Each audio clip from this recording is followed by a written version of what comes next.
55,000 மடிக்கணினிகளை மாணவர்களுக்கு வழங்காமல் வீணடித்த எடப்பாடி பழனிசாமி லேப்டாப் வழங்குவதை விமர்சிக்கலாமா என்று அமைச்சர் சிவசங்கர் கேள்விகளை முன்வைத்திருக்கிறார். அண்மை செய்தியாக பார்க்கிறோம்.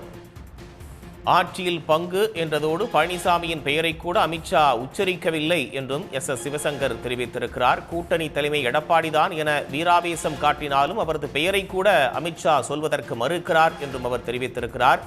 கூட்டணிக்கு தலைமை என்ற பதவியிலேயே தடுமாறி கொண்டிருக்கிறார் எடப்பாடி பழனிசாமி என்றும் சிவசங்கர் கடுமையாக விமர்சித்திருக்கிறார். கூட்டணி தலைமை என்ற பதவியிலேயே தடுமாறும் எடப்பாடிதான் முதல்வர் பதவிக்கு வரப்போகிறாரா என்றும் கேள்வி எழுப்பியிருக்கிறார்.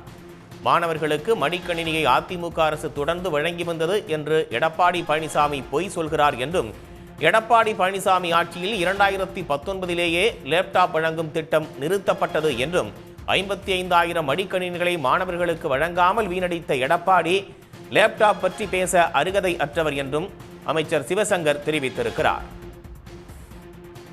உடனுக்குடன் செய்திகளை தெரிந்து கொள்ள சன் நியூஸ் பெல் ஐகானை கிளிக் பண்ணுங்க.